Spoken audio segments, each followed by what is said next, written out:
পুলিশে যে নারী আইন শৃঙ্খলা রক্ষায় কাজ করছেন, আইনজীবী হিসেবে যে নারী বিপন্ন বিপদগ্রস্ত মানুষকে সহযোগিতা করছেন, যে নারী বিভিন্ন সামাজিক ও সাংস্কৃতিক কর্মকাণ্ডে নিজেদের নিয়োজিত রাখছেন, যে নারী প্রশাসন ও রাষ্ট্রযন্ত্রে রাষ্ট্র পরিচালনায় বিভিন্ন দায়িত্বে রয়েছেন, যে নারী বিশ্ববিদ্যালয়ে শিক্ষকতা করছেন, যে নারী আপনাদের মতন করে সাংবাদিক হিসেবে গণমাধ্যমে সত্য ও ন্যায় প্রতিষ্ঠায় অবিচল কাজ করে যাচ্ছেন, কিংবা যে নারীরা বিভিন্ন খেলাধুলায় দেশের প্রতিনিধিত্ব করছেন, দেশের হয়ে লড়ছেন, যারা সমাজ সংস্কারে নিয়োজিত রয়েছেন, ভাবা যায় এইসব কর্মজীবী নারীদের বিষয়ে জামাতের কি একটি অপমানজনক অবস্থান। প্রিয় সাংবাদিক ভাই ও বোনেরা, বছর দেড়েক আগে 2024 সালের জুলাই গণ অভ্যুত্থানে আমরা দেখেছি আমাদের বোনদের কিভাবে মিছিলে স্লোগান ধরতে হয়েছে। আমরা দেখেছি কিভাবে পুলিশের গাড়ির সামনে প্রবল সাহসে তারা দাঁড়িয়ে গিয়েছেন। দেখেছি কিভাবে কবিতায়, গানে, দ্রোহে, রাজপথে তারা প্রতিবাদ মুখর হয়েছেন। আমাদের মায়েরা পানি হাতে, বাসায় বানানো খাবার হাতে রাস্তায় নেমে এসেছেন। আমরা জানি 1971 সালের মহান মুক্তিযুদ্ধে আমাদের নারীরা কিভাবে লড়াই করেছেন, রণাঙ্গনে ছিলেন। জাতি আমাদের মা বোনদের এই আত্মত্যাগ কখনোই অস্বীকার করতে পারে না। কিন্তু যখনই কোনো সংকট আসে, একটি পক্ষ তখনই নারীদের আঘাত করার নোংরা পথ বেছে নেয়। আমরা জানি 1971 সালের মহান মুক্তিযুদ্ধের সময়ও একইভাবে নারীদেরকে অত্যাচার, নিপীড়ন করার পথ বেছে নিয়েছিল একটি পক্ষ। লাখো মা বোনের সম্ভ্রম হারানোর কালো অধ্যায় পেরিয়ে আমরা আমাদের এই স্বাধীনতা পেয়েছি। মায়ের মতোই দেশ, কিংবা দেশই তো আমাদের মা। সুতরাং আমাদের মায়েদের উপরে আর কোনো অন্যায়, অত্যাচার, অবিচার, নিপীড়ন, অবজ্ঞা আমরা মেনে নেব না, বিএনপি মেনে নেবে না, বাংলাদেশ মেনে নেবে না। জামাত বলছে মানুষ নাকি বিএনপিকে আগেই দেখেছে, এবার তাদেরকে দেখার পালা। কিন্তু দেশের মানুষ ইতিমধ্যেই দেখা শুরু করেছে মধ্যযুগীয় বর্বরতার নামে কিভাবে অর্ধেক জনগোষ্ঠী তথা আমাদের মা ও বোনদের অপমান করা হচ্ছে। বিএনপির পক্ষ থেকে আমরা সুস্পষ্টভাবে বলতে চাই, দেশ জুড়ে ও অনলাইনে নারীর মর্যাদা রক্ষার প্রশ্নে কোনো আপোষ নেই, কোনো ভয় নেই, কোনো পিছু হটা নেই। বিএনপি সেই রাজনৈতিক দল যার হাত ধরে শুধু বাংলাদেশের স্বাধীনতার ঘোষণা, সার্বভৌমত্ব, বহুদলীয় গণতন্ত্র, সংসদীয় গণতন্ত্র ইতিহাসের প্রতিটি পর্যায়ে গৌরবোজ্জ্বল ভূমিকা ছিল না। এর পাশাপাশি নারীদের জন্য আলাদা মন্ত্রণালয় প্রতিষ্ঠা, মেয়েদের ক্লাস 12 পর্যন্ত ফ্রি এডুকেশন, বিশ্বজুড়ে নারীর ক্ষমতায়নের রোল মডেল এবং ভবিষ্যৎ বাংলাদেশে ইনশাআল্লাহ ফ্যামিলি কার্ডের মাধ্যমে প্রতিটি নারীর স্বনির্ভরতা প্রতিষ্ঠাই কিন্তু বিএনপির অঙ্গীকার। আমরা বিশ্বাস করি যে বিষয়গুলো নিয়ে আজ সারা বাংলাদেশ সংক্ষুব্ধ, সেটি সঠিকভাবে জানা প্রয়োজন। এই পোস্টটা যদি সত্যি হয়ে থাকে তাহলে আমাদের জন্য সেটি অত্যন্ত দুঃখজনক, হতাশাজনক। আজকের এই সংবাদ সম্মেলনে উপস্থিত হয়েছেন, আমার কথা শুনেছেন, এই জন্য আপনাদেরকে ধন্যবাদ। আজকে একটু ভিন্ন ধর্মের আমাদের সংবাদ সম্মেলন। আমরা জানি যে বাংলাদেশে বর্তমানে নির্বাচনের আগে বিভিন্ন ধরনের অপপ্রচার চলছে। বিএনপি এবং অঙ্গ সহযোগী সংগঠনগুলোর নামে নানান ধরনের কথা রটানো হচ্ছে এবং অনেক ক্ষেত্রে দেখানো যাচ্ছে তদন্তের পরে, তথ্য প্রমাণ উপস্থাপনের পরে সেটি সম্পূর্ণ ভুল, সম্পূর্ণ মিথ্যা। আজকে আমাদের এখানে বিএনপির অঙ্গ এবং সহযোগী সংগঠনের প্রতিনিধি হিসেবে দুজন বক্তব্য রাখবেন, আপনাদের সামনে ওনাদের কিছু তথ্য উপস্থাপন করবেন। প্রথমে আমি আহ্বান জানাবো বাংলাদেশ জাতীয়তাবাদী যুব দলের সংগ্রামী সভাপতি জনাব আব্দুল মোনায়েম মুন্না, উনি একটু আপনাদের সামনে যুব দলের কিছু বক্তব্য উপস্থাপন করবেন। ধন্যবাদ।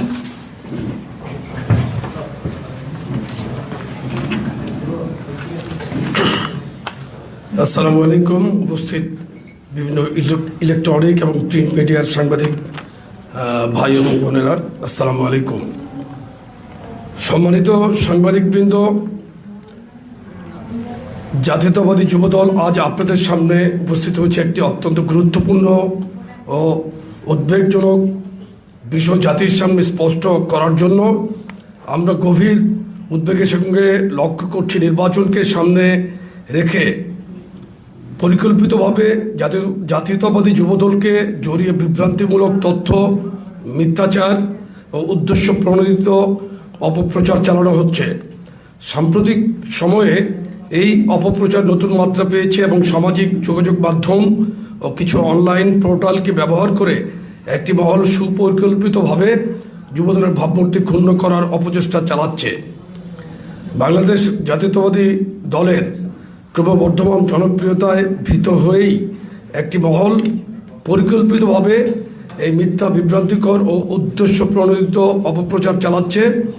দেশের মানুষ আজ গণতন্ত্রের পক্ষে অবস্থান নিয়েছে। বিএনপির পক্ষে যে গণজোয়ার সৃষ্টি হয়েছে তা থামাতে ব্যর্থ হয়েই তারা কুৎসা, গুজব ও প্রোপাগান্ডার আশ্রয় নিয়েছে।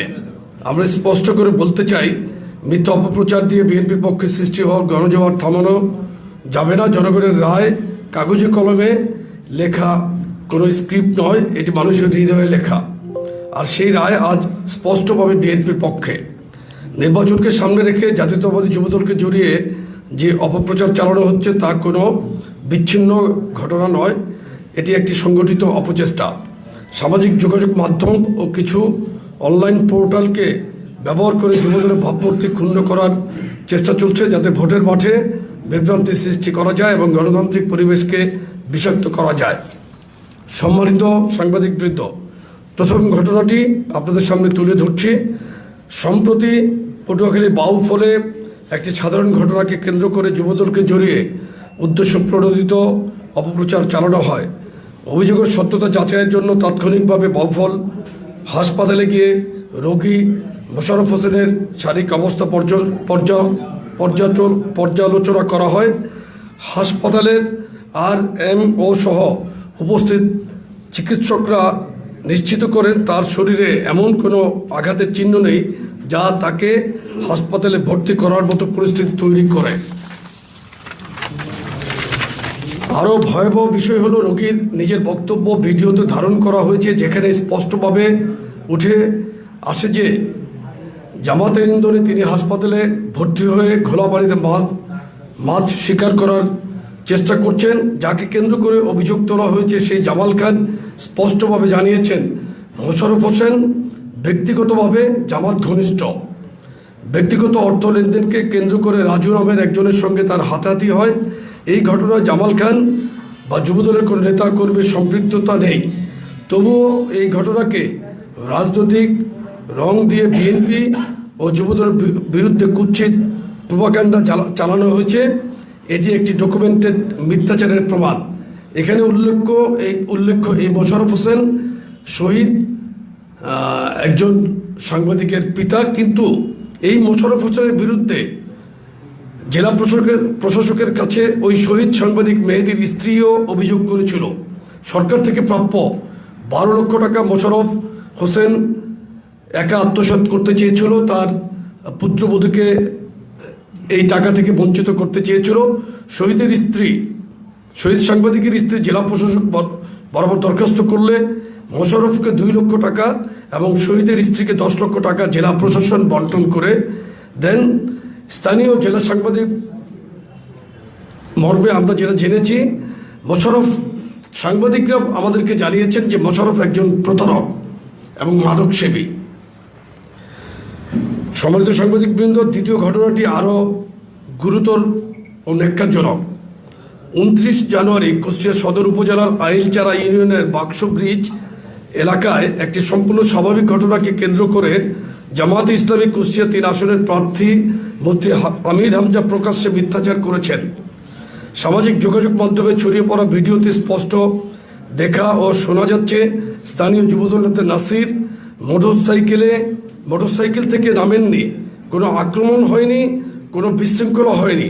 তিনি মোটরসাইকেলে বসে জামাতের একজন পুরুষ কর্মীর সঙ্গে কথা বলছিলেন। আশেপাশে তাকে নারী কর্মীরা নিরাপদ দূরত্বেই দাঁড়িয়েছিলেন। বেলা 11টায় স্থানীয় জনগণের সামনে এই আলোচনা হয়। কোনো অপ্রীতিকর ঘটনা ঘটেনি, কিন্তু মুফতি আমির হামজা নিজের ফেসবুক পোস্ট ও পথসভা সম্পূর্ণ মন গড়া, ভিত্তিহীন ও বানোয়াট গল্প তৈরি করে অভিযোগ তুলেছেন নারীদের উপর হামলা, ব্যাগ ছিনতাই, লিফলেট কেড়ে নেওয়া, এমনকি নিজের মায়ের সঙ্গেও খারাপ আচরণের মতো জঘন্য মিথ্যাচার করেছেন। আমরা অত্যন্ত দায়িত্বশীলভাবে বলছি, এটি শুধু মিথ্যাচার নয়, এটি নারীদের সম্মান, মায়ের মর্যাদা এবং ধর্মীয় অনুভূতিকে রাজনৈতিক স্বার্থে ব্যবহার করার ঘৃণ্য অপচেষ্টা। রাজনীতির নামে এমন নৈতিক অধপতন দেশের রাজনীতিকে কলুষিত করে। এই অপপ্রচার ছড়িয়ে পড়ার পর স্থানীয় বিএনপি ও যুবদল নেতৃবৃন্দ ঘটনাস্থলে গিয়ে সত্যতা যাচাই করেছেন এবং মিথ্যাচারের বিরুদ্ধে তাৎক্ষণিক প্রতিবাদ জানিয়েছেন। তৃতীয় ঘটনাটি বলছি ইতিপূর্বে গত 16 জানুয়ারি 2026 মোহাম্মদ আবুল হোসেন সুজন নামে জনৈক এক গাড়ির মালিকের বিরুদ্ধে রাজবাড়ী সদর উপজেলার গোয়ালন্দ মোড়ে করিম ফিলিং স্টেশনে তেলের টাকা চাইতে যাওয়া শ্রমিককে গাড়ি চাপা দিয়ে হত্যার অভিযোগ পাওয়া যায়।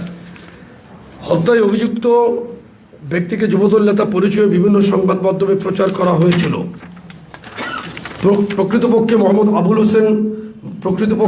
আবুল হোসেন সুজন ব্যক্তিগত কারণ দেখিয়ে বিগত 2019 সালের 28 জানুয়ারি রাজবাড়ী শহরের সাংবাদিক সম্মেলনের মাধ্যমে জেলা যুবদলের সভাপতি পদ থেকে পদত্যাগের ঘোষণা দেন, যা দৈনিক মানবজমিন সহ তখনকার জাতীয় ও স্থানীয় অনেক পত্রিকায় প্রকাশিত হয়। এরপর থেকে সুজনের সাথে যুবদলের দূরতম কোনো সম্পর্ক ছিল না। প্রায় 7 বছর পূর্বে পদত্যাগ করা একজনকে যুবদল পরিচয়ে গণমাধ্যমে সংবাদ প্রচার করা সত্যিই দুঃখজনক। এই 7 বছর আগের ঘটনা পদত্যাগের পরেই কিন্তু এই সুজন আওয়ামী রাজনীতির সাথে সে সম্পৃক্ত হয়ে গিয়েছিল। এরপরের চতুর্থ ঘটনাটি একটু মনোযোগ দিয়ে শুনলে বুঝতে পারবেন। গত 19 জানুয়ারি 2026 ভোলার চরফেশন উপজেলার দক্ষিণ আইচা থানা এলাকায় স্থানীয় চর মানিকা ইউনিয়নের 1 নং ওয়ার্ডের চামেলি আবাসন প্রকল্পের বাসিন্দা হাজেরা বেগমের সঙ্গে তার প্রতিবেশী মোহাম্মদ শাহাবুদ্দিনের মধ্যে সংঘটিত মারামারির ঘটনা সম্পূর্ণ পারিবারিক ও সামাজিক বিরোধজনিত। একটি ঘটনাকে রাজনৈতিক ইস্যুতে রূপান্তর করার অপচেষ্টা করা হয়। যদিও এর সঙ্গে যুবদল বা বিএনপি ও এর অন্য কোনো অঙ্গ সংগঠনের কোনো সম্পৃক্ততা ছিল না। এখানে একটি মিথ্যা ফটোকাট করে যুবদলের নাম জড়িয়ে দেওয়া হয়েছিল। আমরা এর তীব্র নিন্দা জানাই। আর মোহাম্মদ শাহাবুদ্দিনও কোনো যুবদলের কর্মী ছিল না। এটা একটা পারিবারিক সামাজিক বিরোধ ছিল ওই মহিলার সঙ্গে শাহাবুদ্দিনের। অনুসন্ধানে আরও জানা যায়, ঘটনার 5 দিন অতিবাহিত হলেও ভুক্তভোগী হাজেরা বেগম থানায় কোনো লিখিত অভিযোগ দায়ের করেননি। হাসপাতালে হাজেরা বেগমকে দিনরাত পাহারায় রেখেছে জামাতের বেশ কিছু মহিলা কর্মী।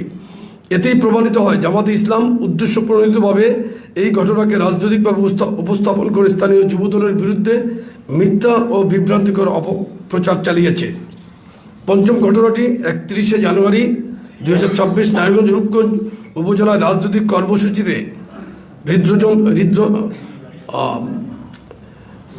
হৃদযন্ত্রের ক্রিয়া বন্ধ হয়ে এক রাজনৈতিক কর্মীর মৃত্যুর ঘটনার সাথে অযাচিতভাবে যুবদলকে জড়িয়ে দেওয়া হয়।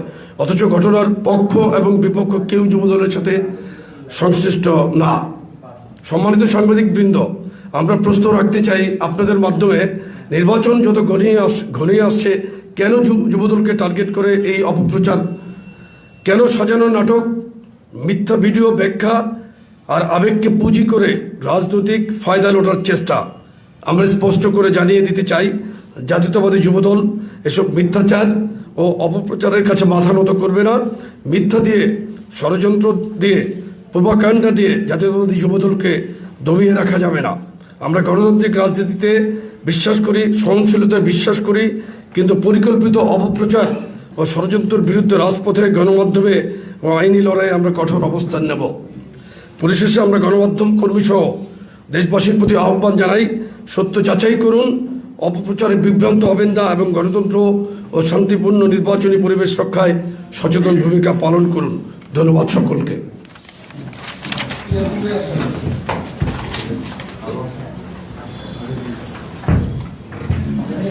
জি ধন্যবাদ। যুবদলের পরে এখন আমরা দেখেছি যে জাতীয়তাবাদী স্বেচ্ছাসেবক দলের বিরুদ্ধে বিভিন্ন ধরনের অপপ্রচার চলছে। গতকালকে এই ধরনের একটা ঘটনা ঘটেছে যেখানে আমাদের স্বেচ্ছাসেবক দলকে ব্যাপকভাবে হামলার শিকার হতে হয়েছে। এ নিয়ে কথা বলবেন স্বেচ্ছাসেবক দলের কেন্দ্রীয় সিনিয়র সহসভাপতি জনাব ইয়াসিন আলী ভাই, প্লিজ।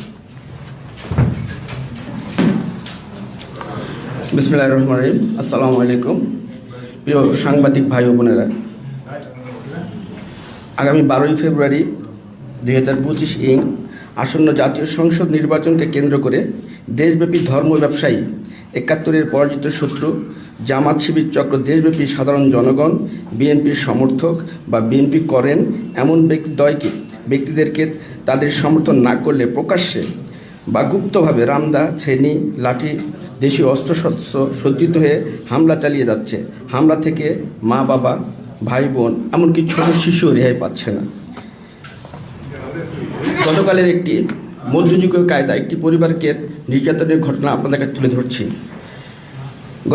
গতকাল 31শে জানুয়ারি 2025 আনুমানিক 1:30 কুমিল্লা 11 জামাতের প্রার্থী আবদুল্লাহ মোহাম্মদ তাহের এর ইশারায় কুমিল্লা 14 উপজেলায় জগন্নাথপুর ইউনিয়নের জামাতের সাবেক আমির কাজী শহীদ সাহেবের ছেলে শিবির ক্যাডার ফরাদ ও সাকিবের নেতৃত্বে শিবিরে প্রায় 2 শতাধিক জঙ্গি সন্ত্রাসী সশস্ত্র ক্যাডার নিয়ে জাতীয়বাদী স্বেচ্ছাসেবক দলের 14 উপজেলার যুগ্ম আহ্বায়ক এবং জগন্নাথদিঘি ইউনিয়নের স্বেচ্ছাসেবক দলের সভাপতি মিজান খানের পরিবারের উপর অতিরিক্ত হামলা চালিয়ে হত্যার উদ্দেশ্যে তাদের খুবই মারাত্মক আহত ও জখম করে। এতে মিজান খানের মা আমেনা বেগম 80, ছোট বোন নার্গিস বেগম 40, নাজবা বেগম 50, ভাগিনা ইফতেখার 17, মিজানের বড় সন্তান ফারহান মাহমুদ 21, ছোট্ট শিশুটিও 7 বছর বয়স। মিজান খানের ভগ্নিপতি রিপন 55 গুরুতর আহত হয়ে কুমিল্লা জেনারেল হাসপাতাল সহ বিভিন্ন হাসপাতালে চিকিৎসাধীন। এর মধ্যে মারাত্মক আহত 2 জনকে ঢাকা মেডিকেল কলেজ হাসপাতালে চিকিৎসাধীন আছেন এবং মৃত্যুর সাথে পাঞ্জা লড়ছেন। প্রিয় সাংবাদিক ভাই বোনেরা, বিগত 24 সালের জুলাই আগস্টের বিএনপির চেয়ারম্যান জনাব তারেক রহমানের প্রত্যক্ষ পরিচালনায় ছাত্র জনতার গণ অভ্যুত্থানে যে নতুন সূর্য আমরা পেয়েছি তাকে ধূলিসাৎ করার জন্য 71-এর পরাজিত শত্রুরা নিশ্চিত পরাজয় জেনে দেশব্যাপী নৈরাজ্য সৃষ্টি করেছে। জাতীয়বাদী স্বেচ্ছাসেবক দল মিজানের পরিবারের উপর হামলার তীব্র নিন্দা ও সন্ত্রাসীদের গ্রেপ্তারের জন্য জোর দাবি জানাচ্ছে এবং এইভাবে হামলা চললে জাতীয়বাদী স্বেচ্ছাসেবক দল সাধারণ জনগণকে নিয়ে তাদের স্বেচ্ছাসেবক যে লক্ষ্য জনগণের হৃদয় অর্জন করা, সেই জনগণকে নিয়ে এই সকল সন্ত্রাসীদের প্রতিহত করবে।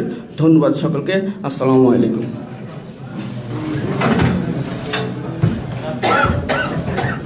ধন্যবাদ। যদি আপনাদের কোনো প্রশ্ন থাকে, আজকে আমাদের সাথে যেটা বলছিলাম আমরা মিডিয়া সেলের আহ্বায়ক প্রফেসর মওদুদ হোসেন আলমগীর পাবের ভাই আছেন, উনি প্রশ্নের উত্তর দেবেন। Thank you.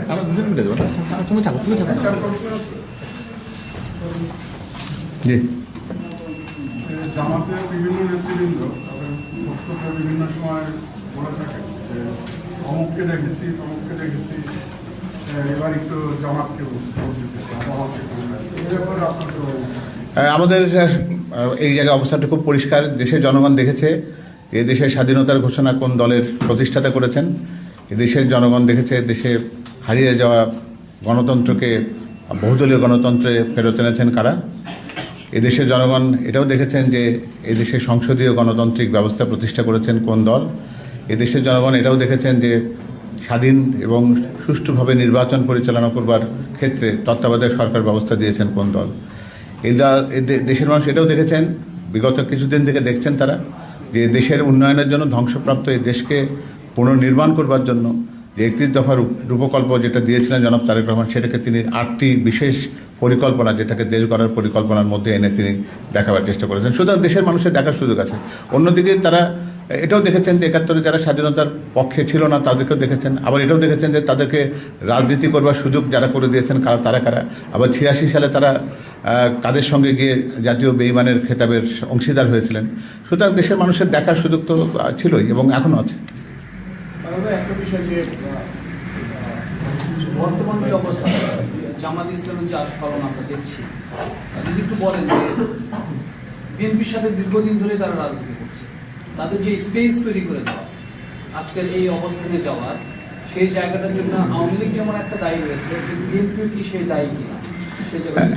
আমার মনে হয় যে এই দেশের রাজনীতিতে গত 17 বছরে যে কালো অধ্যায়টা আমরা অতিক্রম করেছি, সেই কালো অধ্যায়টা গণতান্ত্রিক পরিবেশটাকে পরিপূর্ণভাবে বিনষ্ট করে দিয়েছিল এবং সেটা আমরা 2024 সালের 5ই আগস্টকে পুনরুদ্ধার করবার যে সুযোগটা পেয়েছিলাম, সেই সুযোগটাকে যদি আমরা সত্যিকার অর্থে কাজে লাগাতাম, সেটাতে যেটা যে প্রত্যেকটা রাজনৈতিক দল যদি তাদের কর্মসূচি নিয়ে অন্যকে আক্রমণের ইচ্ছা নিয়ে যদি সেটি না করতো, যেটা বিষোদগারের কথা যেটা আপনি বলছেন, সেটা যদি না থাকতো, যেটা দেখবেন যে জনাব তারেক রহমান যে তার নির্বাচনী প্রচারণা যে জায়গায় গেছেন, তিনি কিন্তু একটা কথা খুব গুরুত্ব দিয়ে বলেন যে সমালোচনা করে কী লাভ হবে, সমালোচনা করলে তো আপনারও কোনো লাভ নেই, আমারও কোনো লাভ নেই। তার চাইতে বরং বলি যেটা করলে দেশের মানুষের ভালো হবে, আপনার ভালো হবে, দেশের মঙ্গল হবে, আমরা সেই কথা বলি।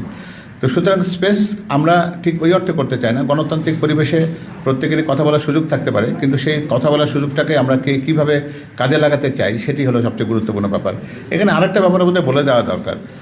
আমি আমার চেয়ারম্যান মহোদয়ের যে নির্বাচনী প্রচারণার যে রাজশাহী এবং রংপুর বিভাগে উনি অনেকগুলো জনসভা এবং শেষে টাঙ্গাইলে এবং আরেকটি জনসভায় যে নির্বাচনী জনসভায় তিনি ভাষণ দিয়েছেন, আপনারা নিশ্চয়ই দেখেছেন যে এখানে লক্ষ কোটি মানুষের জনসমাগম। একটা নির্দিষ্ট জায়গাতে যেখানে সময় নির্ধারণ করা ছিল সন্ধ্যে 6টা, সেখানে তিনি পৌঁছাচ্ছেন রাত 12টায়, অথচ সেখানে অগণিত মানুষ যাদের বসবার জায়গা নেই, খাবার পানি নেই, তারপরেও তারা কিন্তু ঘন্টার পর ঘন্টা দাঁড়িয়ে তার কথা শোনার জন্য অপেক্ষা করেছে। কী জন্য? যে তিনি রাজনৈতিক এই পরিবেশটাকে পরিবর্তন করতে চান। তিনি একটি বিশুদ্ধ রাজনৈতিক বাতাবরণ দেশের মানুষের জন্য দিয়েছেন, সেটি মানুষ বিশ্বাস করছে বলে এই জোয়ার যেটি উঠেছে বাংলাদেশ জাতীয়তাবাদী দলের পক্ষে, ধানের শীষের পক্ষে মানুষের যে গণজোয়ারটি উঠেছে, যেটি একটি বলতে পারেন যে একটা পুরো দেশের ভেতরে একটা গণজাগরণ তৈরি করেছে মানুষের মধ্যে, যে যারা মানুষ বিশ্বাস করছে যে আগামী দিনের রাষ্ট্র পরিচালনার দায়িত্ব তারা বিএনপিকে দিতে চায়, জনাব তারেক রহমানকে ভেতরে তারা আগামী দিনের প্রধানমন্ত্রীর প্রতিচ্ছবি দেখতে চান। এই ব্যাপারটি হয়তো অনেককে বিক্ষুব্ধ করছে, তারা হয়তো এটিকে মেনে নিতে পারছেন না, যার জন্য হয়তো পরিবেশের এই বিঘ্নতা হয়েছে। বাবুল ভাই, আপনারা যে অভিযোগগুলো বললেন, এগুলো কি আপনারা নির্বাচন কমিশনে কি আর অফিসিয়ালি কোনো অভিযোগ দিয়েছেন কিনা? এই কোন বিষয়গুলো নিয়ে বলছি? এই যে যুবদল এবং স্বেচ্ছাসেবক দল আপনাদের পক্ষ থেকে হ্যাঁ, এটা নির্বাচনী আচরণ বিধি নিয়ে যে একজন প্রতিপক্ষকে আক্রমণ করে, সেই আক্রমণগুলো নিয়ে আপনারা অফিসিয়ালি কোনো অভিযোগ দিয়েছেন কিনা? এটা আমরা নিয়মিতভাবে আমাদের নির্বাচন কমিশনের সাথে সংশ্লিষ্ট যারা দায়িত্বপ্রাপ্ত আছেন সেই নেতৃবৃন্দ এটা প্রতিনিয়ত তাদেরকে লিখিত এবং মৌখিকভাবে প্রতিনিয়ত অবহিত করেন।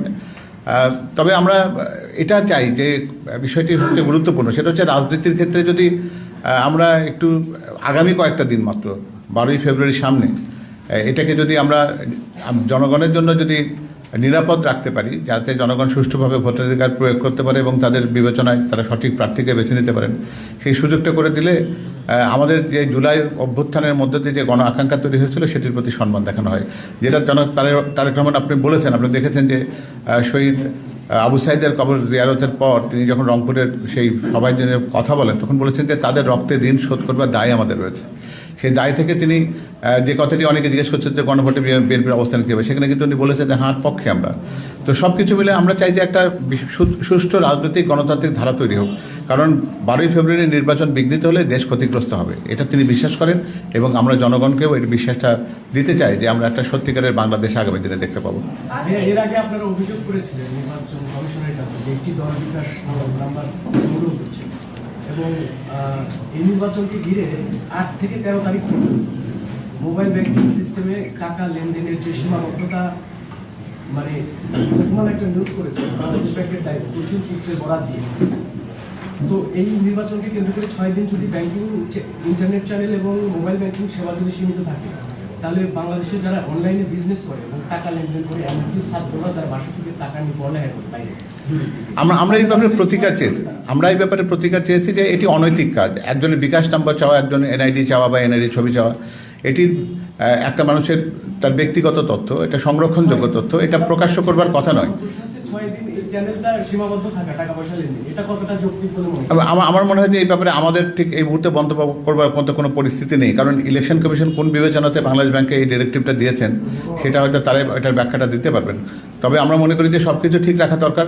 অনলাইন ব্যাংকিং যারা করছেন বা অনলাইনে যারা বিভিন্ন রকম পণ্য পরিষেবা দিয়ে থাকেন, তাদের সেই ব্যবসাগুলো যেন নির্বিঘ্ন থাকে সেটাও আমরা যেন চাই। একই সাথে আমরা এটাও চাই যে অনৈতিকভাবে নির্বাচনকে প্রভাবিত করবার জন্য ভোট কেনা বেচার কথা যারা ইনসাফের কথা বলেন, তারা যেন সেই অনৈতিক পথে যেন না হাঁটেন, সেটাও একই সাথে দেখা দরকার। এবং যেভাবে বিপরীত দলগুলোর সাথে সংঘর্ষ হচ্ছে এবং বিএনপির আরেকটি সমস্যা হচ্ছে যে তাদের বিদ্রোহী প্রার্থীও রয়েছে বেশ কয়েকটি জায়গায়, তো সব মিলিয়ে আসলে আদৌ কি নির্বাচনের লেভেল প্লেইং ফিল্ড থাকবে কিনা এবং শেষ পর্যায়ে আপনাদের এই নিয়ে কোনো প্রতিক্রিয়া বা কোনো ব্যবস্থা আছে কিনা দলগতভাবে কিছু আমাদের করলে উত্তোলন হওয়ার? আমাদের কাছে সবচেয়ে বড় গুরুত্বপূর্ণ জিনিস হচ্ছে 12ই ফেব্রুয়ারি নির্বাচনটাকে অনুষ্ঠিত করা। আমরা জানি যে 12ই ফেব্রুয়ারি নির্বাচন অনুষ্ঠিত হওয়ার ভেতর দিয়ে গণতান্ত্রিক অভিজাতের যে সুযোগটি আছে, এটি হারালে আমরা গভীর সংকটেতে পড়ব। এটা আমাদের চেয়ারম্যান মহোদয় বারবার বলেছেন। সুতরাং আমরা এই জায়গাগুলোতে আমাদের পক্ষ থেকে শতভাগ সহিষ্ণুতা দেখাবার চেষ্টা করব। আমাদের পক্ষ থেকে কোনো রকম বিবদমান জায়গাতে গিয়ে কোনো উস্কানিতে পা না দেওয়ার ব্যাপারে আমাদের চেয়ারম্যান মহোদয়ের একবারে ঢালাও নির্দেশনা রয়েছে এবং তিনি পরিষ্কারভাবে সেটি সবার কাছে এটি পাঠিয়ে দিয়েছেন, পৌঁছে দিয়েছেন। এক্ষেত্রে আমরা নিশ্চিত করতে পারি যে আমরা নিজেরা এরকম কোনো সংঘাতের ক্ষেত্রে কোনো উস্কানিতেও পা দেবো না। আমাদের পক্ষ থেকে যতটা সম্ভব আমাদের পক্ষ থেকে সহিষ্ণুতা দেখাবার চেষ্টা থাকবে। নির্বাচনের আর কয়েকদিন বাকি আছে, আপনাদের ইস্তেহার কবে দিবেন? ইস্তেহার প্রায় চূড়ান্ত পর্যায়ে। আমার মনে হয় যে এটা খুব তাড়াতাড়ি আপনার এই সম্পর্কে একটা ঘোষণা পাবেন আর কি। আমার মনে হয় যে আর কোনো প্রশ্ন বোধহয় দরকার নেই। একটা বিষয়, আন্তর্জাতিকভাবে একজন বেশ কিছু নিউজ আমরা দেখছি, সেটা বলা হচ্ছে যে আমেরিকাও জামাতকে ক্ষমতায় দেখতে চায়, পাশাপাশি ব্যালট ছাপানোর একটি নিউজও সোশ্যাল মিডিয়াতে দেখছি। এটাতে আপনাদের স্পষ্ট বক্তব্য? আমাদের স্পষ্ট বক্তব্য হচ্ছে যে নির্বাচনের সাথে সংশ্লিষ্ট যে সমস্ত অপকর্মের কথাগুলো আমরা ইতিমধ্যে শুনি, এর আগে আমরা কয়েকটা প্রবণতা দেখেছি আর কি, যে ব্যাপারে সতর্ক করা হয়েছে। আমাদের দলের চেয়ারম্যান বলেছেন যে তাহাজ্জুদের নামাজ পড়ে আপনারা যেন ফজরের নামাজটা নির্বাচনের মাঠের কাছাকাছি জায়গায় পড়তে পারেন। উদ্দেশ্য হচ্ছে যে এর আগে আমরা দেখেছি যে ইচ্ছাকৃতভাবে লাইনে দাঁড়িয়ে এই নির্বাচনের গতিকে শ্লথ করে দেওয়া, সেটার একটা প্রবণতা আছে, এবং একই মানুষ ঘুরে গিয়ে আবার লাইনে গিয়ে দাঁড়িয়ে এই বিশৃঙ্খলা সৃষ্টি করা, এই চেষ্টাটা আছে। এবং একই সাথে এরকম আশঙ্কা হয়তো আছে যে তারা যখন দেখবে যে তাদের নিজেদের লোকজনের ভোট দেওয়া হয়ে গেছে, তখন একটা বিশৃঙ্খলতা নিজে সৃষ্টি করে যারা সাধারণ ভোটার যারা আছেন তাদেরকে নিরুৎসাহিত করা, যেন তারা যেন ভোট কেন্দ্রে না যায়। একই সাথে আপনি যেটা বলেছেন যে একটা নকল ব্যালট পেপার ছাপানোর একটা উদ্যোগের কথা শুনি, আমরা অসংখ্য বোরকা বানানোর কথা শুনি। এই ব্যাপারগুলো কিন্তু অসৎ উদ্দেশ্যে করা। এটা নিশ্চয়ই প্রিজাইডিং অফিসার যিনি আছেন বা পোলিং অফিসার যে কেন্দ্রগুলোতে থাকবেন তাদের প্রতি একটা সরকারি নির্দেশনা ইলেকশন কমিশনের পক্ষ থেকে দেওয়া দরকার যে তারা যে ব্যালটটি দিচ্ছেন সেই ব্যালট ছাড়া অন্য কোনো ব্যালট যেন বাক্সে পড়ে না। অর্থাৎ এটা তারা নিশ্চিত করবেন যে একজন প্রার্থী যেন একটি মাত্র ব্যালটই যেন বাক্সে ফেলছেন, একাধিক ব্যালট নয়, সেটা দেখা। এবং এই যেগুলো ভোটার আইডি বিভিন্ন জায়গা থেকে নেওয়া হয়েছে, সেটার কারণে যেন কোনো রকম অনুপস্থিত ভোটার কিংবা মৃত কোনো ব্যক্তি তিনি যেন ভোট দেওয়ার কোনো সুযোগ না পান। সেই জায়গাতে যদি আমাদের এজেন্টের পক্ষ থেকে যে আপত্তিটা উত্থাপন করা হয়, তাহলে সেটা যেন প্রিজাইডিং অফিসার বা পোলিং অফিসাররা যেন এটা আমলে নেন, সেই ব্যাপারে আমরা তাদেরকে নির্দেশনা দেওয়ার জন্য অনুরোধ করেছি।